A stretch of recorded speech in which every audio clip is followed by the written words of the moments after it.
آل محمد كما باركت على إبراهيم وعلى آل إبراهيم إنك حميد مجيد. شپاړس سوه یولسم نمبر حدیث شریف دی، 1611 نمبر. وعن ابي هريره رضي الله عنه، دا حدیث سیدنا ابو هريره رضی الله عنه نے روایت دی. الله پاک دې راضي شي، الله پاک دې د خپل ځان ناراضي کړي، الله پاک دې زما ستاسو د ټول امت د طرفه بهترین بدلی وکړي. ان رسول الله صلی الله تعالی علیه وسلم قال، کہ رسول الله صلی الله علیه وسلم فرمایلی دي، دواړو جهانو سردار سرور کائنات محمد مصطفی صلی الله علیه وسلم فرمایلی. په دې حدیث کې نبی کریم صلی الله علیه وسلم یو دوا جملې ارشاد فرمایلی دي، دوه خبرې.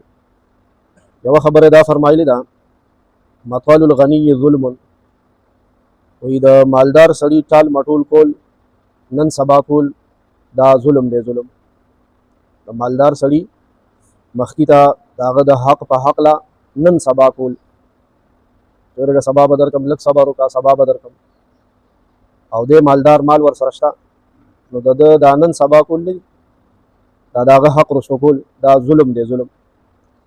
او دویمه خبره نبی علیہ السلام په دې حدیث مبارک کې دا ارشاد فرمایلی دا، وَإِذَا أُتْبِعَ أَحَدُكُمْ عَلَى مَلِيٍّ فَلْيَتْبَعْ، چې کله تاسو کې یو کس یو مالدار کس ته وسپارلی شي، حواله کړلی شي، نو دله بیا پکار دي چې دی هغه مالدار کس پسې ولګي، هغه پسې شي.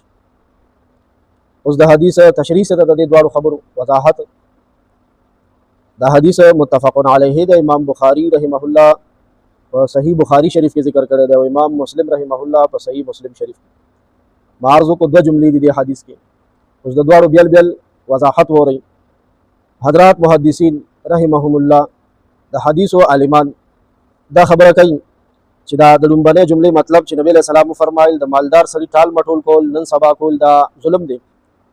وی د دې وضاحت دا دی، یو سړي بل نه څه شی واخیستو، یو گاهک راولګېدو دکاندار نه څه شی واخیستو او قیمت ادا نه کو، ورته قیمت ور نه کو، حالانکه ور سره وي او ادا نه کی.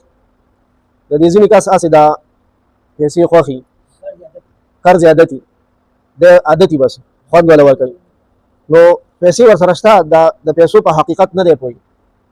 پیسه خو داسې شی دی چې دا دومره بې وفا شی دی چې ځان نه لرې کړي نو هله به فایده درکوي، چې دا دې تر څو پورې ځان ناخوا کړي ني که نه دا فایده نه درکوي، چې در سره هېڅ فایده نشته دی، چې تر څو دې ځان نه لرې کړي ني. پوهان په دې خبره پوهېږي. د لوږې ضرورت دی اوس هغې دپاره د خوراک ضرورت دی، چې دا پیسه ښه سمړې د ځان ناخوا کړي ني که نه، نو د لوږې د ختمولو دپاره څه څیز راځي نه کړي، خوره دا روپۍ که نه په دې لوږه ختمېږي. خیر یو سړي بل نه څه شی واخیستو او بیا د هغې قیمت ادا نه کړو، حالانکې قیمت ادا کولی شو، او د هغې باوجود ورته نن او سبا کوي. داسې کول ظلم دی، کبیره ګناه ده، لویه ګناه ده.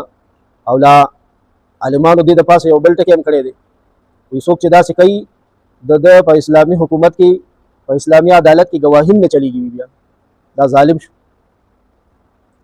یا ورپورې د چا قرض دی په دغه ټایم ورسره نه وي خو بیا یې لاس ته رالي، چې لاس ته کله راشي پهله به ترې د قرضخواه حق ادا کوي، چې د چا قرض دی پهله به هغه له ځان رسوي، او د سره پیسې رالي اول کې نه وي ورسره، اوس ورسره رالي او بیا د هغې باوجود هم ټال مټول کوي، نن او سبا کوي. دا ظلم دی، کبیره ګناه ده، او د دې عمل د وجې نه د سړي ګواهي معتبره نه ده. د ګواهۍ چې د کوم مقام دی د هغې نه پرېوتو وغورځېدو.